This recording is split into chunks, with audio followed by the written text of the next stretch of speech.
Assalamualaikum warahmatullahi wabarakatuh. Waalaikumsalam warahmatullahi wabarakatuh. Perkenalkan, nama saya Muhammad Jofar Fernanda Putra dari kelas 8H bernomor absen 26. Pada kesempatan kali ini saya akan melakukan sebuah podcast, dan podcast itu bertema perjalanan seseorang menjadi seorang guru. Pada podcast kali ini saya ditemani oleh Pak Mislan yang berprofesi sebagai guru. Siap, Pak. Selamat siang, alhamdulillah siap. Izinkan saya untuk mengajukan beberapa pertanyaan. Ya, siap. Nomor 1, apakah yang menyebabkan Anda ingin menjadi seorang guru? Alhamdulillah, pertanyaannya adalah berat sekali. Apakah yang menyebabkan Anda menjadi seorang guru? Kalau ditanya sebab, sebenarnya kan sulit sebab itu.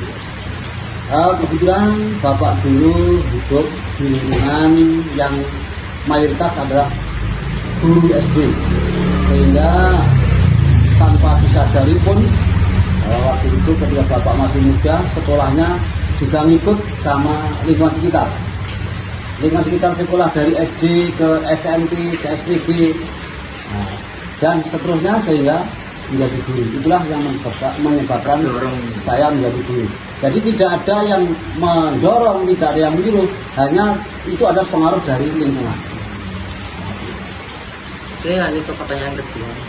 Siapa yang memotivasi Anda dalam menjadi seorang guru? Nah, seperti pertanyaan pertama tadi, bahwa saya menjadi guru tidak ada orang lain yang memotivasi. Itu semata-mata karena pengaruh lingkungan yang kuat. Karena di sekitar saya dulu banyak sekali orang yang menjadi guru, terutama guru SD. Karena kebetulan saya berada di lingkungan pedesaan yang masyarakat kelas bawah, sehingga sekolahnya mampu di tingkat SPG, itu adalah tingkat SMPA. Itulah dorongan itu berasal dari pengaruh lingkungan masyarakat. Oke. Lalu, kapan Anda pertama kali mengajar sebagai seorang guru? Saya diangkat menjadi seorang guru pada tahun 1994.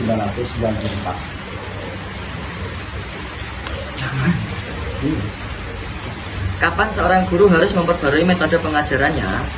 Metode pengajaran itu setiap saat bisa diperbarui melihat situasi, kondisi, dan mata pelajaran apa yang sedang kita ajarkan.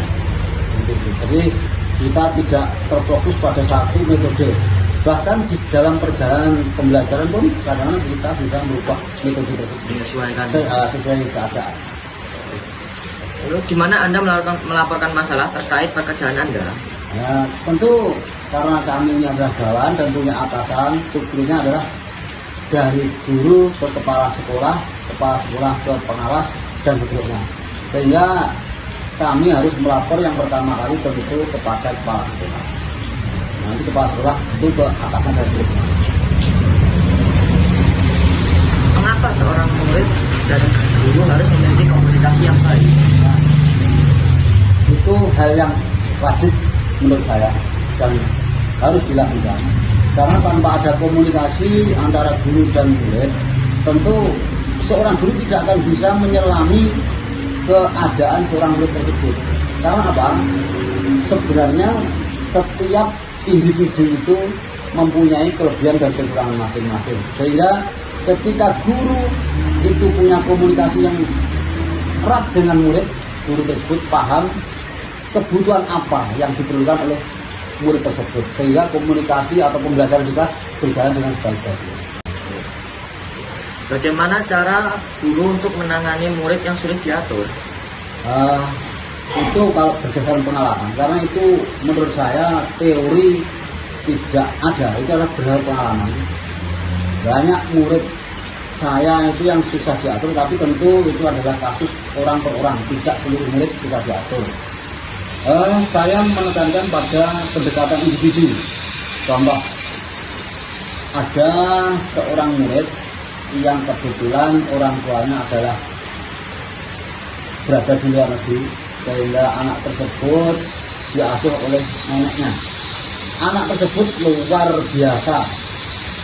Kalau dikatakan nakal ya tidak ya, pokoknya luar biasa kebutuhannya harus sangat diperhatikan di sekolah, sehingga ketika jam-jam tertentu, artinya anak-anak yang lain itu mengerjakan tugas, anak tersebut saya dekati, saya kasih mainan, saya dekati terus, saya berperan sebagai ibu dan seorang ayah terhadap anak tersebut, sehingga anak tersebut nyaman terhadap saya, sehingga pada akhirnya anak tersebut mau menurut apa yang saya katakan. Itu dari pengalaman saya.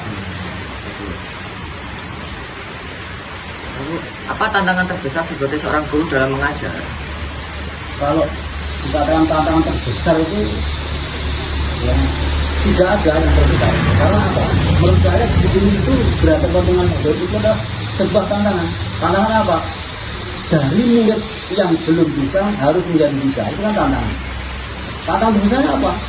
Ya kalau murid tidak mau memperhatikan sehingga nanti dikhawatirkan tidak akan bisa mencapai tujuan. Itulah tantangan yang terbesar. Yang lain biasa saja menurut saya. Lalu menurut Anda, apakah metode pembelajaran yang paling efektif untuk belajar? Metode pembelajaran yang paling efektif itu tidak ada menurut saya. Semua metode pembelajaran itu efektif, tapi kapan itu digunakan itu yang penting. Sehingga setiap metode itu harus ditempatkan pada tempat sebagaimana mestinya. Jadi waktu yang bikin kayak apa namanya, ada momen di mana metode itu digunakan. Momen di saat kapan itu kita gunakan metode itu seperti itu. Bagaimana seorang guru memotivasi muridnya dalam belajar? Untuk itu adalah kita menerapkan namanya reward and punishment itu ya. Tentu bagi murid yang berprestasi atau bukan hanya prestasi saja, murid yang berkelakuan baik itu tentu kita beri penghargaan. Penghargaan yang bukan harus berupa materi, bisa kadang-kadang berupa materi atau buku, uang dan sebagainya. Tapi kan ujian itu juga sudah merupakan suatu penghargaan. Bagi murid yang kurang berprestasi atau bahkan berkelakuan tidak yang kurang baik, kurang baik, kita beri hukuman. Hukumannya kan tidak harus berupa fisik, bukan harus hukuman yang menyakitkan, tapi kan hukuman yang memberikan sebuah hasil yang positif di kemudian hari. Contohnya saya suruh menulis pelajaran ini, halaman ini, sekian halaman misalnya seperti itu, sehingga memberikan efek jerah terhadap yang berbuat kurang baik maupun yang kurang berprestasi tadi menjadi seperti anak yang lain. Meskipun dalam satu kelas tidak akan sama, semua itu nilai 9 semua tidak akan sama, tidak akan mungkin ada 9, 8, 7 itu kan seimbang namanya, tidak terlalu jauh kesenjangannya seperti itu. Oke Pak, terima kasih atas kerjasamanya. Sekian dulu kami mohon. Ya, terima kasih. Bagaimana cara guru untuk menangani murid yang sulit diatur? Itu kalau berdasarkan pengalaman, karena itu menurut saya teori tidak ada, itu adalah berdasarkan pengalaman.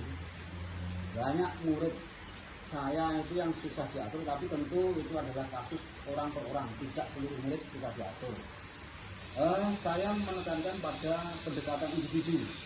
Contoh, ada seorang murid yang kebetulan orang tuanya adalah berada di luar negeri, sehingga anak tersebut diasuh oleh neneknya. Anak tersebut luar biasa. Kalau dikatakan nakal ya tidak ya, pokoknya luar biasa kebutuhannya harus sangat diperhatikan di sekolah, sehingga ketika jam-jam tertentu artinya anak-anak yang lain itu mengerjakan tugas, anak tersebut saya dekati, saya kasih mainan, saya dekati terus, saya berperan sebagai ibu dan seorang ayah terhadap anak tersebut, sehingga anak tersebut nyaman terhadap saya, sehingga pada akhirnya anak tersebut mau menurut apa yang saya katakan. Itu dari pengalaman saya. Lalu, apa tantangan terbesar sebagai seorang guru dalam mengajar? Kalau dikatakan tantangan terbesar itu ya, tidak ada yang terbesar. Karena apa? Menurut saya guru itu berhadapan dengan murid itu adalah sebuah tantangan. Tantangan apa? Dari murid yang belum bisa harus menjadi bisa. Itu kan tantangan. Kata teman saya apa? Ya kalau murid tidak mau memperhatikan sehingga nanti dikhawatirkan tidak akan bisa mencapai tujuan. Itulah tantangan yang bagi saya. Yang lain biasa saja menurut saya. Kalau menurut Anda, apakah metode pembelajaran yang paling efektif untuk belajar? Metode pembelajaran yang paling efektif itu tidak ada menurut saya. Semua metode pembelajaran itu efektif, tapi kapan itu digunakan itu yang penting. Sehingga setiap metode itu harus ditempatkan pada tempat sebagaimana mestinya. Jadi waktu yang diminta kayak apa namanya, ada momen di mana Betul, metode momen, itu momen di saat kapan itu kita gunakan metode itu seperti itu. Bagaimana seorang guru memotivasi muridnya dalam belajar? Untuk itu adalah kita menerapkan namanya reward and punishment itu ya. Tentu bagi murid yang berprestasi atau bukan hanya prestasi saja, murid yang berkelakuan baik itu tentu kita beri penghargaan. Penghargaan yang bukan harus berupa materi, bisa kadang-kadang berupa materi atau buku, uang dan sebagainya. Tapi kan ujian itu juga sudah merupakan suatu penghargaan. Bagi murid yang kurang berprestasi atau bahkan berkelakuan tidak yang kurang baik, kurang baik, kita beri hukuman. Hukumannya kan tidak harus berupa fisik, bukan harus hukuman yang menyakitkan, tapi kan hukuman yang memberikan sebuah hasil yang positif di kemudian hari. Contohnya saya suruh nulis pelajaran ini, halaman ini, sekian halaman misalnya seperti itu, sehingga memberikan efek jerah terhadap yang berbuat kurang baik maupun yang kurang berprestasi tadi menjadi seperti anak yang lain. Meskipun dalam satu kelas tidak akan sama, semua itu nilai 9 semua tidak akan sama, tidak akan mungkin. Ada 9, 8, 7 itu kan seimbang namanya, tidak terlalu jauh kesenjangannya seperti itu. Oke Pak, terima kasih atas kerjasamanya. Sekian dulu kami mohon. Ya, terima kasih.